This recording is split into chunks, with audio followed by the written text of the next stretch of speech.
कल मैंने बताया था कि मैं निफ्टी इंडिया 150 एफपीआई इंडेक्स, एक नई इंडेक्स जो मैंने देखा है, तो उसके बारे में कुछ लिखूंगा। मैंने ऑलरेडी लिखा है, यूट्यूब में पोस्ट और फेसबुक में पोस्ट है। मैंने सोचा कि ब्रीफ वीडियो उसके बारे में डालूं।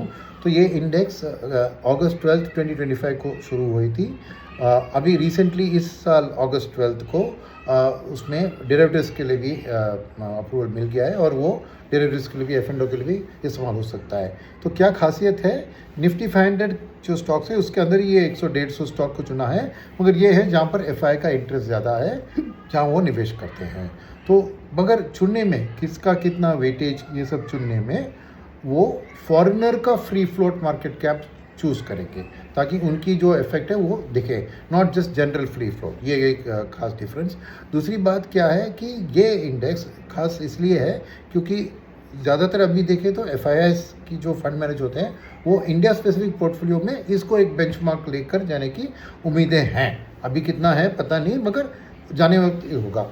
तीसरी बात क्या है कि देखिए, इसमें जो दाम बढ़ती है या गिरती है उसमें खाली FIIs की एक्शन नहीं है।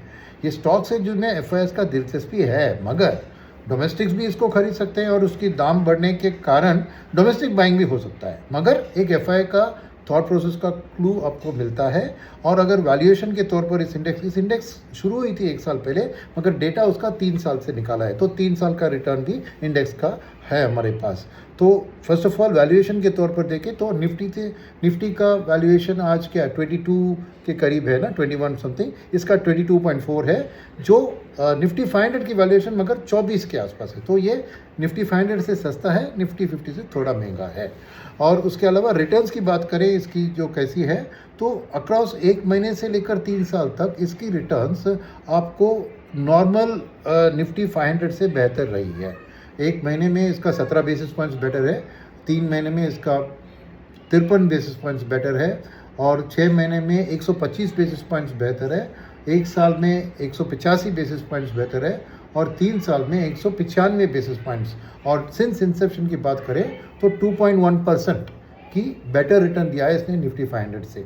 तो क्लियरली FIIs जो भी स्टॉक खरीद रहे हैं उनको ब्रॉडर मार्केट से बेटर रिटर्न मिल रहा है, अगर इन्होंने इसी मिक्स को ट्रैक किया तो। इसके अलावा ये वाली बात है, जो सेक्टर और स्टॉक की जो शेयर्स है वो ज़्यादातर जो निफ्टी 500 की स्टॉक्स है उसकी रेशियो में है, इंडिविजुअल में डिफरेंस होती थी, और ख़ास रूम है FIIs को और इसमें बढ़ाने के लिए।